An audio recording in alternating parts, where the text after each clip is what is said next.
सबको नमस्कार, राम राम। मेरा नाम रवि। कैसे आप सभी? मुझे आशा है आप सब ठीक ठाक होंगे और आपकी पढ़ाई अच्छे तरीके से चल रही होगी। आपका स्वागत है अपने YouTube channel HSC math with Mukesh पर। आज हम करते हैं कंप्यूटर का एक और टॉपिक, वन लाइनर क्वेश्चन। आज हम कंप्यूटर के वन लाइनर क्वेश्चन करेंगे। ये मेरी गारंटी है साहब, इस क्लास को देखने के बाद आपका कंप्यूटर से एक भी नंबर नहीं छूटेगा।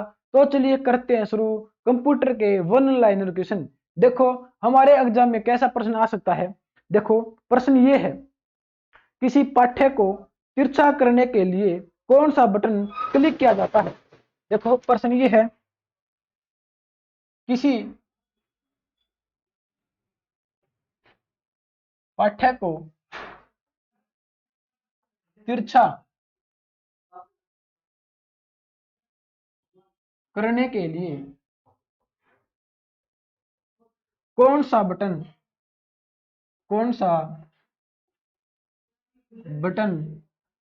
दबाया जाता है।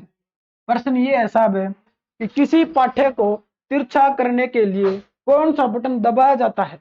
वह कौन सा बटन है जिसको दबाते ही हमारे शब्द टेढ़े हो जाते हैं। वो कौन सा बटन है? सर ऑप्शन दो, सर ऑप्शन दो। आपके पास ऑप्शन है। जब तक आपके पास ऑप्शन है आपको घबराना नहीं है। पहला ऑप्शन क्या है? बोल्ड। पहला ऑप्शन है बोल्ड, ठीक है सर। दूसरा ऑप्शन कौन सा है? इटालिक। तीसरा ऑप्शन कौन सा साहब है? तीसरा ऑप्शन देखो, अंडरलाइन और इनमें से कोई नहीं। अंडरलाइन और इनमें से कोई नहीं, नन। आप कौन सा लगाओगे? अगर आपके एग्जाम में ये प्रश्न आ जाएगा तो आप कौन सा लगाओगे कि किसी पाठ्य को तिरछा करने के लिए कौन सा बटन आप दबाओगे? बोल्ड दबाओगे, इटालिक, अंडरलाइन, इनमें से कोई नहीं। इनमें से कौन सा बटन दबाओगे जिसको दबाते ही हमारे शब्द टेढ़े हो जाएंगे? वो कौन सा शब्द है? वो कौन सा शब्द साहब है? इटालिक है। अगर आप इटालिक बटन दबाओगे हमारे शब्द टेढ़े हो जाएंगे, तिरछे हो जाएंगे। ठीक है सर, हमें ये प्रश्न समझ में आ गया है। अगला प्रश्न कौन सा है? देखो अगला प्रश्न देखो,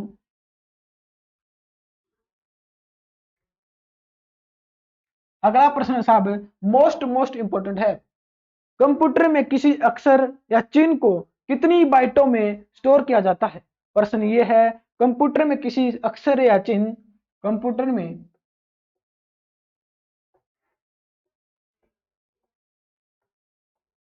किसी अक्षर व चिन्ह को कितनी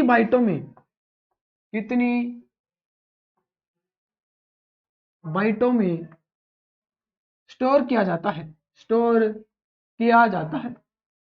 यह प्रश्न पीछे भी पूछा जा चुका है कि कंप्यूटर में किसी अक्षर व चिन्ह को कितनी बाइटों में स्टोर किया जाता है। साहब कितनी बाइटों में स्टोर किया जाता है? सर ऑप्शन दो, सर ऑप्शन दो। आप ऑप्शन तो देते नहीं, देते तो हैं। देखो ऑप्शन पहला है, पहला ए ऑप्शन है कि 1, बी ऑप्शन हमारे पास 2, सी ऑप्शन हमारे पास 3 और 4 ऑप्शन हमारे, डी ऑप्शन हमारे पास 4। आप क्या लगाओगे? प्रश्न ये है साहब, कंप्यूटर में किसी अक्षर या चिन्ह को कितनी बाइटों में स्टोर कर सकते हैं हम? कितनी बाइटों में साहब? 1 बाइट में। कितनी बाइट में साहब? 1 बाइट में। यह प्रश्न हमारे एग्जाम में आगे भी आ सकता है और पीछे भी आया था, क्या पता आगे भी आ जाए। इसका लगाओगे आप 1, ठीक है सर, हम 1 लगा देंगे। अगला प्रश्न कौन सा है? अगला प्रश्न कौन सा साहब? मोस्ट इंपॉर्टेंट है साहब। देखो अगला प्रश्न है, दस्तावेज में अगले पृष्ठ पर जाने के लिए हम किस कुंजी को दबाते हैं। देखो दस्तावेज में अगले पृष्ठ पर जाने के लिए हम किस कुंजी का यूज करते हैं?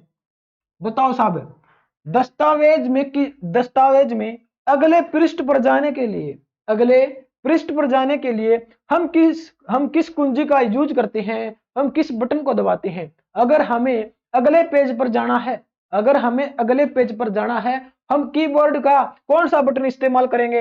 हम कौन सा बटन इस्तेमाल करेंगे? सर ऑप्शन तो दो। हमारे पास ऑप्शन है, हमारे पास ऑप्शन है, पहला ऑप्शन है पेज अप का, पेज अप, ठीक है सर। दूसरा ऑप्शन कौन सा है? दूसरा ऑप्शन हमारे पास पेज डाउन, ठीक है सर। दूसरा ऑप्शन कौन सा है हमारे पास? एंटर, ठीक है सर। अगला ऑप्शन है आल्ट प्लस इंटर। आप क्या कहोगे? देखो, दस्तावेज में अगले पृष्ठ पर जाने के लिए हम किस कुंजी का, किस बटन का इस्तेमाल करेंगे? पेज अप करेंगे, पेज डाउन करेंगे, एंटर करेंगे या आल्ट प्रेस एंटर करेंगे?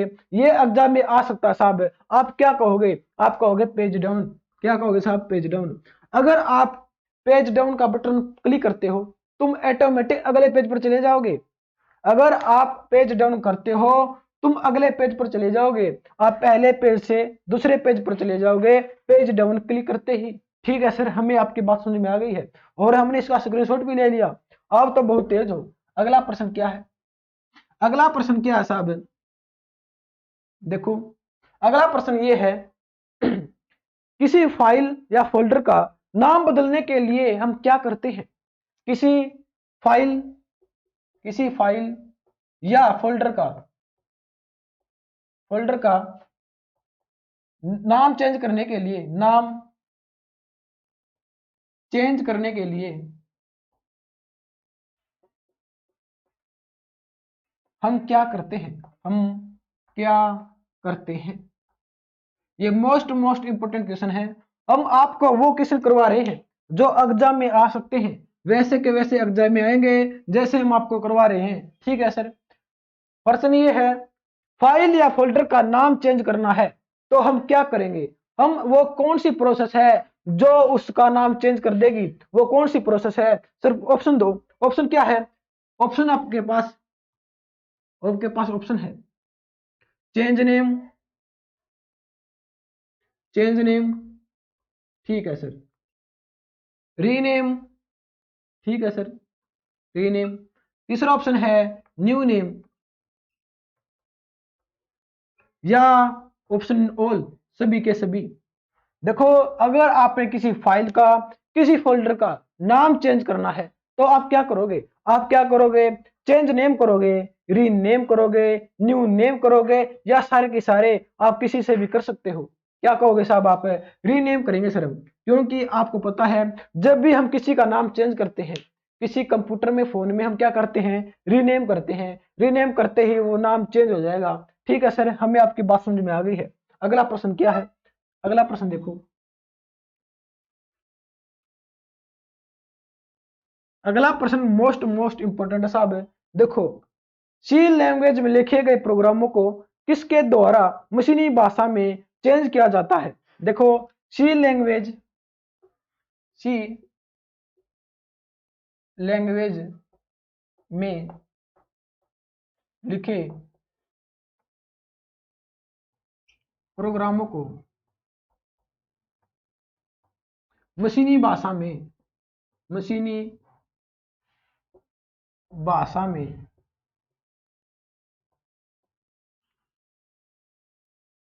चेंज करना है तो हम क्या करेंगे? क्या करेंगे साहब? प्रश्न ये है साहब है, सी लैंग्वेज में लिखे गए प्रोग्रामों को, सी लैंग्वेज में लिखा गया कोई प्रोग्राम है, हमें वो मशीन लैंग्वेज में चेंज करना है तो हम क्या करेंगे? वो कौन सी प्रोसेस है जिसके करने से सी लैंग्वेज के प्रोग्राम मशीनी भाषा में ट्रांसलेट हो जाएंगे?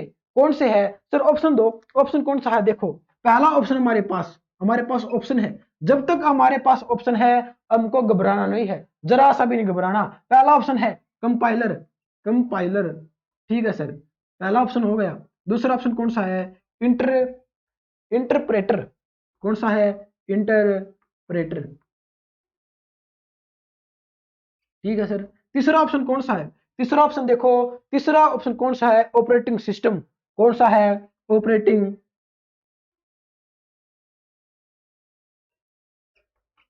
ऑपरेटिंग सिस्टम, ठीक है सर। और फोर्थ ऑप्शन कौन सा है? यूपीएस। तो हम क्या करेंगे साहब? हम क्या करेंगे?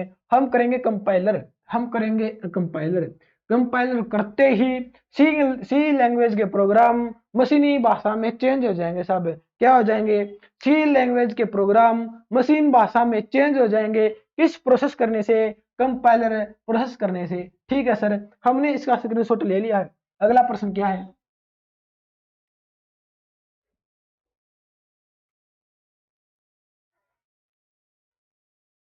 अगला प्रश्न देखो, अगला प्रश्न है उपयोगी डाटा को हम क्या कहते हैं? उपयोगी डाटा को हम क्या कहते हैं साहब? क्या कहते हैं? आपसे पूछा जाएगा, बिल्कुल ऐसा का ऐसा पूछा जाएगा।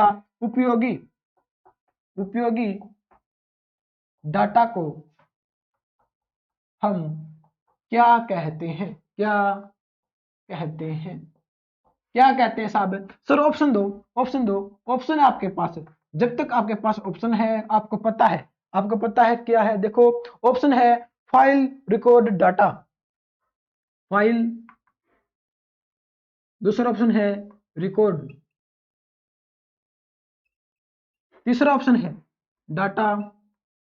या चौथा ऑप्शन है हमारे पास, वो कौन सा ऑप्शन है? देखो सूचना। कौन सा? सूचना, जिसको हम इंफॉर्मेशन बोलते हैं। देखो इंफॉर्मेशन, इंग्लिश में इंफॉर्मेशन। देखो साहब क्या प्रश्न है? प्रश्न ये है उपयोगी डाटा को हम क्या कहते हैं कंप्यूटर की लैंग्वेज में?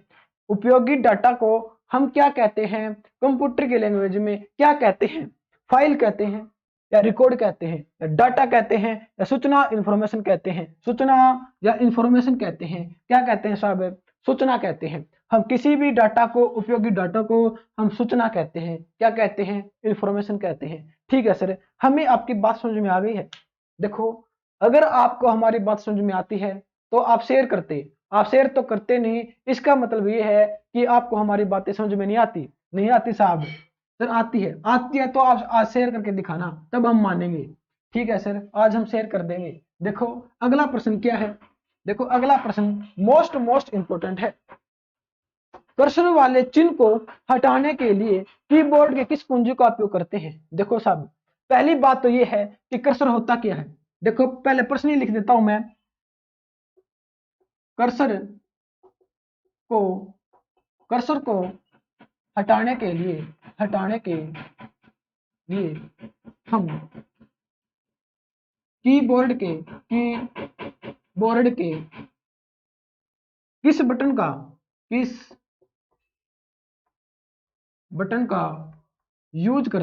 यूज करते हैं। प्रश्न ये साहब है कि कर्सर को हटाने के लिए हम कीबोर्ड के किस बटन का प्रयोग करते हैं? किस बटन का? प्रश्न ये किस बटन का? सर कर्सर होता क्या है? देखो आपने देखा कंप्यूटर में एक तीर का निशान होता है, एक तीर का निशान होता है माखी। जो माखी होती है वो सारे काम को करती है। आपको पता है जब हम माउस को हिलाते हैं तो वो एक टिकारी सी होती है हमारे कंप्यूटर के अंदर, वो हिलती है, उसको हम क्या कहते हैं? कर्सर कहते हैं। ठीक है सर, हमें ये बात समझ में आ गई है कि कर्सर होता क्या है। कर्सर वो होता है, माखी सी होती है।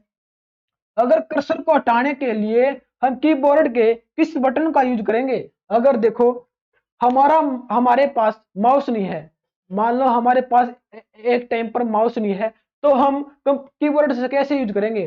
देखो आपके पास ऑप्शन है। देखो ऑप्शन है, आप एंटर दबाओगे। ठीक है सर, पहला ऑप्शन है एंटर दबाओगे, या आप स्पेस दबाओगे, स्पेस। ठीक है सर, या आप स्पेस प्लस एंटर दबाओगे, या आप आल्ट दबाओगे। आपके पास पांचवा ऑप्शन भी है, या आप आल्ट प्लस एंटर दबाओगे। अब बताओ देखो प्रश्न समझने की कोशिश करना।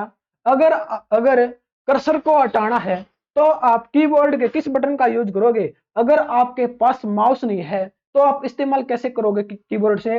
देखो आप दबाओगे आल्ट दबाओगे। आल्ट दबाते ही हमें माउस की कोई जरूरत नहीं होती। अगर आप आल्ट दबाओगे, सीधा ही कीबोर्ड में आल्ट दबा दोगे तो आपको माउस की कोई जरूरत नहीं होगी। आप बिना माउस के भी काम कर सकते हो कीबोर्ड से कंप्यूटर के ऊपर। ठीक है सर, हमें आपकी ये बात समझ में आ गई है, और हमने इसका स्क्रीनशॉट भी ले लिया। ठीक है साहब, अगला प्रश्न देखो क्या है फिर। अगला प्रश्न देखो, मोस्ट इंपॉर्टेंट है अगला प्रश्न भी। ठीक है सर, प्रश्न क्या है? देखो प्रश्न ये है, निर्णय लेने के लिए फ्लो चार्ट में हम किस आकृति का उपयोग करते हैं? निर्णय लेने के लिए, निर्णय लेने के लिए, निर्णय लेने के लिए हम फ्लो चार्ट में, फ्लो चार्ट में किसका प्रयोग करते हैं?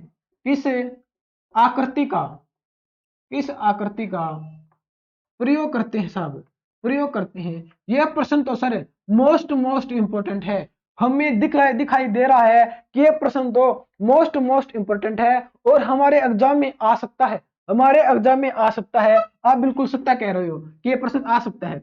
निर्णय लेने के लिए या डिसीजन लेने के लिए, डिसीजन लेने के लिए या निर्णय लेने के लिए हम फ्लो चार्ट में किस आकृति का यूज करते हैं? किस आकृति का? आपके पास ऑप्शन है, आपके पास ऑप्शन है। देखो, रेक्टेंगल, रेक्टेंगल, ठीक है सर, रेक्टेंगल है। दूसरी है सर्कल, सर्कल है। तीसरा ऑप्शन हमारे पास डायमंड है, डायमंड है। ठीक है सर, फोर्थ ऑप्शन कौन सा है? ओल। कौन सा? ओल। रेक्टेंगल को हम क्या कहते हैं साहब? आयत कहते हैं, आयत, आयत आकृति या वृत्त आकृति। आपको डायमंड को हम डायमंड ही बोलते हैं, डायमंड को हम डायमंड ही बोलते हैं। ठीक है सर, देखो निर्णय लेने के लिए या डिसीजन लेने के लिए हम फ्लो चार्ट में किस आकृति का यूज करते हैं? किस आकृति का? अगर कोई बच्चा फ्लो चार्ट यूज करता है कंप्यूटर के अंदर, उसको भली बाती बेरा है, भली बाती पता है या बेरा है कि वो किस आकृति का यूज करता है? किस आकृति का? डायमंड का, डायमंड का यूज करता है। देखो दो प्रश्न आंसर है। देखो प्रश्न ये था किस आकृति का यूज करते हैं। अगर दो आंसर ट्रू होते हैं, दो आंसर ट्रू होते हैं तो एक आंसर ढूंढने के लिए किस आकृति का, निर्णय लेने के लिए किस आकृति का यूज किया जाता है? डायमंड आकृति का यूज किया जाता है। कभी कभी ऐसा हो जाता है कि दो आंसर ट्रू हो जाते हैं, दो आंसर सत्य हो जाते हैं। उस निर्णय को लेने के लिए, उस प्रश्न पर निर्णय लेने के लिए किस आकृति का यूज किया जाता है? डायमंड का, डायमंड आकृति का यूज किया जाता है। ठीक है सर, हमें आपकी बात समझ में आ गई है, हमें आपकी बात समझ में आ गई है और आज हम पक्का शेयर करेंगे आपकी वीडियो को। Thank you. हम आपको पहले ही थैंक यू बोल देते हैं क्योंकि हमें आप पर भरोसा है कि आप शेयर करोगे। ठीक है सर, अगला प्रश्न देखो। अगला प्रश्न तो सर और भी मोस्ट इंपोर्टेंट दिखाई दे रहा है। देखो अगला प्रश्न क्या है?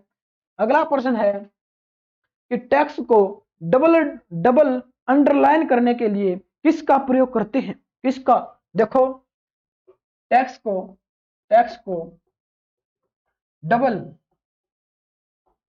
लाइन करने के लिए, करने के लिए हम किसका, किसका यूज करते हैं, प्रयोग करते हैं? प्रश्न ये है साहब, टेक्स्ट को डबल लाइन करने के लिए हम किसका यूज करते हैं? वो कौन सी प्रोसेस है, वो कौन सी प्रोसेस है जो हमारा ये काम कर देगी? देखो हमारा नाम रवि है, मेरा नाम रवि है, रवि है। देखो आपको पता है मेरा नाम रवि है।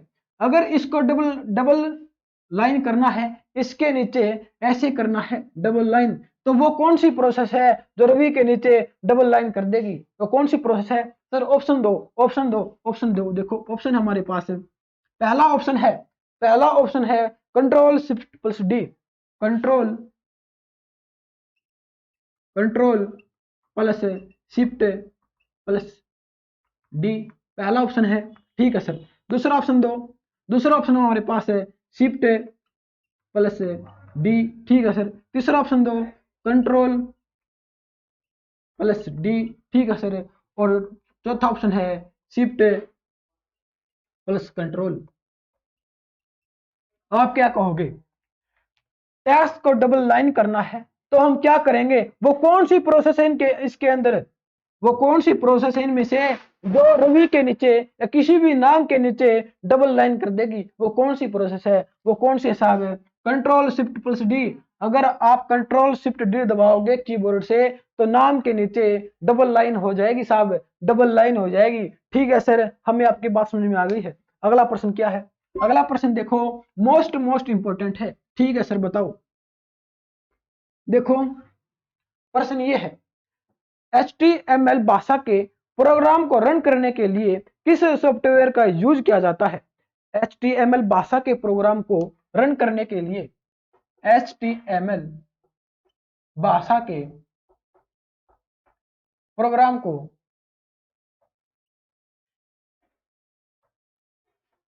रन करने के लिए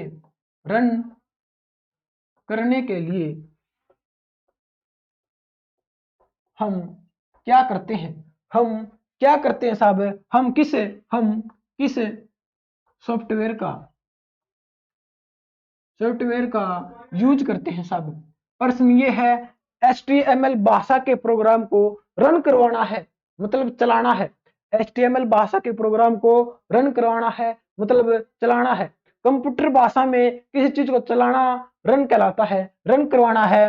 रन करवाने के लिए हम किस सॉफ्टवेयर का यूज करेंगे साहब? किस सॉफ्टवेयर का यूज करेंगे? सर ऑप्शन दो। आप ऑप्शन तो देते नहीं, देते तो हैं, आपकी आदत हो गई है मना करने की। यस सर, देखो ऑप्शन हमारे पास है। ऑप्शन क्या है? Notepad, WordPad, notepad, notepad. ठीक है सर। दूसरा ऑप्शन कौन सा है? WordPad, WordPad. ठीक है सर। तीसरा ऑप्शन कौन सा है सर? तीसरा ऑप्शन है MS वर्ड, MS वर्ड। ठीक है सर। अगला कौन सा है? अगला इंटरनेट, इंटरनेट एक्सप्लोरर, एक्सप्लोरर। ठीक है सर। बताओ इसका आंसर क्या है? इसका आंसर आप बताओगे, आप बताओगे साहब? सर आप ही बता दो, इसका आंसर क्या है? HTML भाषा के प्रोग्राम को रन करवाना है तो हम किस सॉफ्टवेयर का यूज करेंगे साहब? किस सॉफ्टवेयर का? वो करेंगे इंटरनेट एक्सप्लोरर का यूज करेंगे। HTML भाषा का प्रोग्राम रन हो जाएगा किससे? इंटरनेट एक्सप्लोरर से। ठीक है सर, हमें बात समझ में आ गई है। HTML की फुल फॉर्म क्या होती है? Hyper text markup language. अगर आपसे पूछ लिया जाए HTML की फुल फॉर्म क्या होती है? Hyper text, hyper text markup language. क्या होते हैं साहब? लैंग्वेज। ठीक है सर, हमें समझ में आ गई है। हाइपर टेक्स्ट मार्कअप लैंग्वेज किसकी फुल फॉर्म होती है? HTML की फुल फॉर्म होती है। ठीक है सर। अगला प्रश्न क्या है? अगला प्रश्न क्या है? देखो अगला प्रश्न है, मोस्ट इंपोर्टेंट है। Column D. प्रश्न ये है कि जंक फाइल को क्या कहते हैं? जंक फाइल को, जंक फाइल नहीं साहब, जंक ईमेल है। जंक ईमेल को हम क्या कहते हैं? जंक ईमेल को, जंक ईमेल को हम क्या कहते हैं? कंप्यूटर की भाषा में जंक ईमेल को हम क्या कहते हैं? क्या कहते हैं? प्रश्न ये है साहब, हम क्या कहते हैं? सर ऑप्शन दो, ऑप्शन दो। देखो ऑप्शन हमारे पास, पहला ऑप्शन है, पहला ऑप्शन है स्पैम, स्पैम कहेंगे। ठीक है सर। दूसरा ऑप्शन कौन सा है? स्निपर कहेंगे, स्निपर। या तीसरा ऑप्शन है, तीसरा ऑप्शन क्या है साहब? स्पुक, स्पुक या स्पुल। डी ऑप्शन है स्पुल। आप क्या कहोगे? जंक ईमेल को हम क्या कहते हैं? आपसे बस HSC इतना पूछेगी, आपको एक लाइन में देगी कि जंक ईमेल को हम क्या कहते हैं। आपके पास ऑप्शन होंगे, उस टाइम पर हम क्या कहेंगे? उस टाइम पर हम क्या कहेंगे साहब? क्या कहेंगे? हम कहेंगे स्पैम। स्पैम करते ही हमारा एक नंबर पक्का हो जाएगा, हमारा एक नंबर पक्का हो जाएगा। जंक ईमेल को हम क्या कहते हैं? स्पैम कहते हैं साहब। क्या कहते हैं? स्पैम कहते हैं। आप चीख चीख कर कहना, स्पैम कहते हैं। ठीक है सर, हम चिक चिक कर कह देंगे स्पैम कहते हैं। ठीक है। अगला प्रश्न क्या है? अगला प्रश्न मोस्ट इंपोर्टेंट है। कीबोर्ड के ऊपर F1 से F12 तक सारी की क्या कहलाती है? देखो आपको पता है कीबोर्ड में, कीबोर्ड की होती है, कीबोर्ड की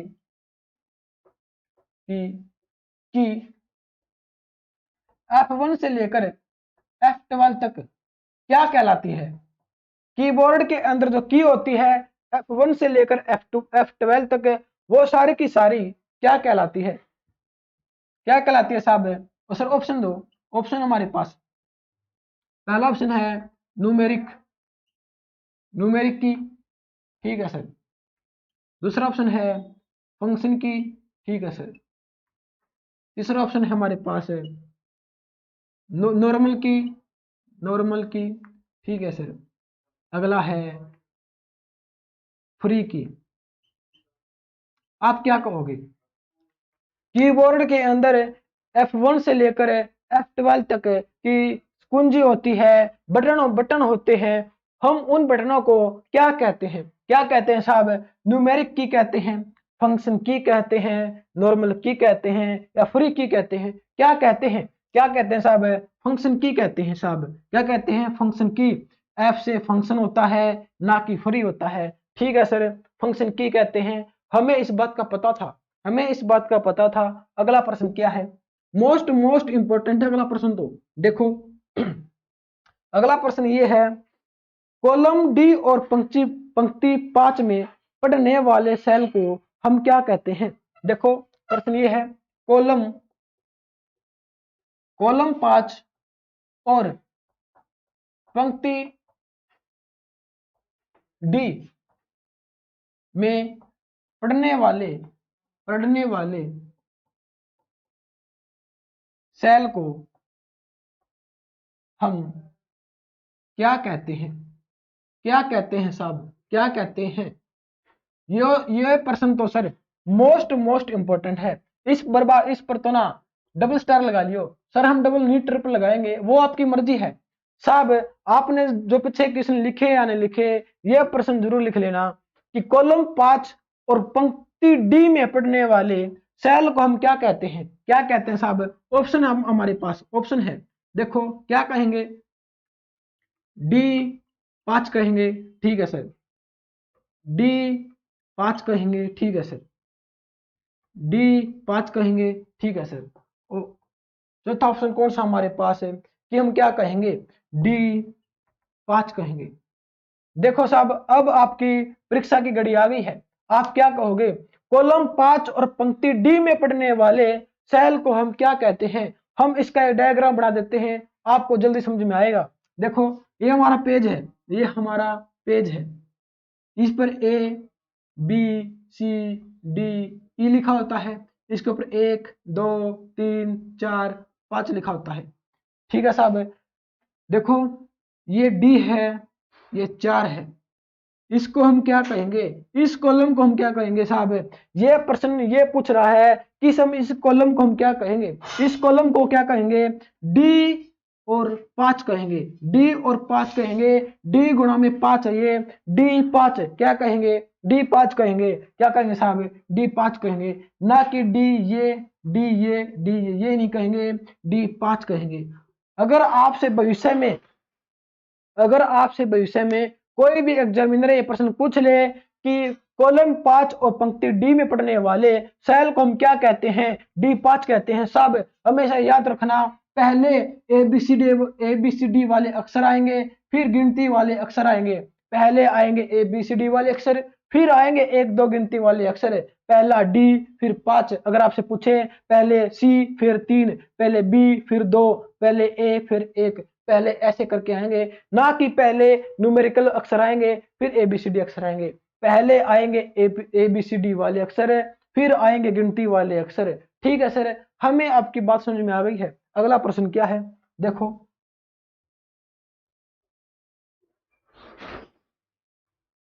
अगला प्रश्न सर मोस्ट इंपॉर्टेंट है। देखो वेब पेज का एक वर्ड जिस पर क्लिक करने पर दूसरा डॉक्यूमेंट खुलता है, उसे हम क्या कहते हैं? वेब पेज का ऐसा वर्ड जिस पर क्लिक करते ही अगला पेज खुल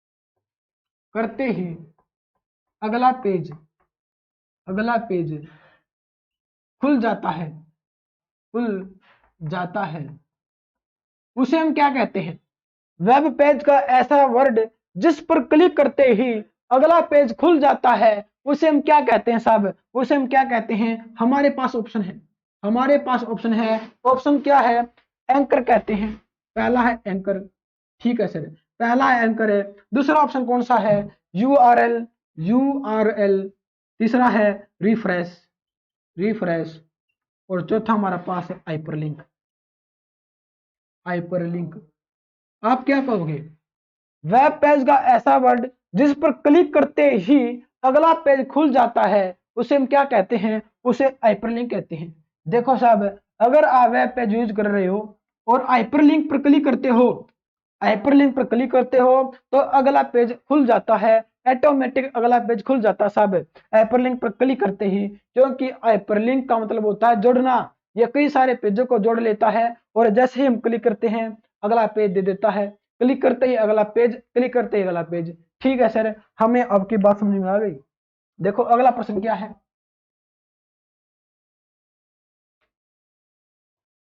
अगला प्रश्न क्या है? देखो, प्रिंट के लिए कौन सा मेनू सिलेक्ट किया जाता है?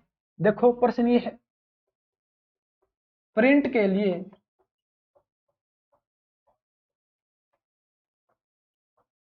लिए कौन सा मेनू सिलेक्ट किया जाता है?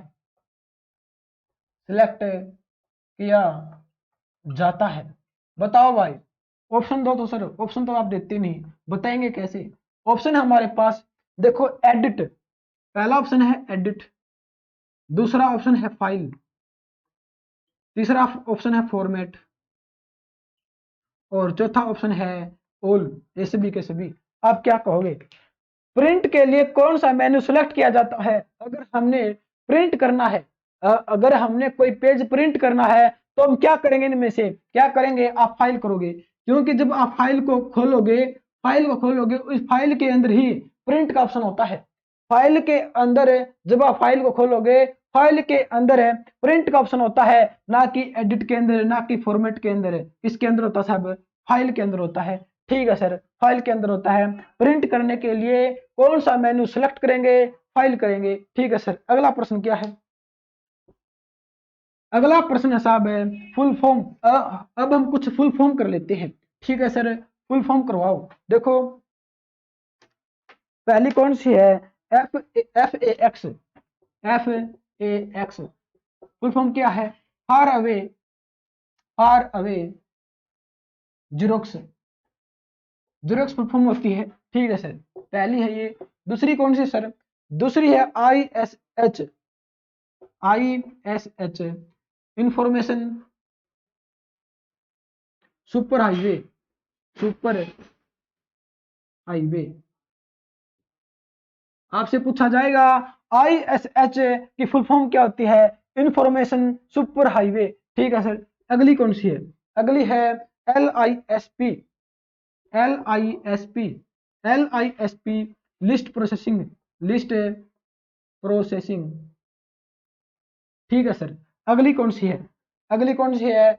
RPG, RPG. देखो आरपीजी रिपोर्ट,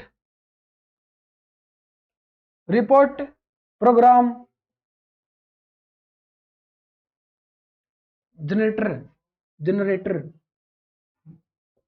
देखो साहब, आरपीजी की फुल फॉर्म क्या होती है? Report program generator. किसी फुल फॉर्म होती है आरपीजी की? एक फुल फॉर्म रहती है हमारी लास्ट टीसीपी, पांचवी है टीसीपी, ट्रांसमिशन, ट्रांसमिशन,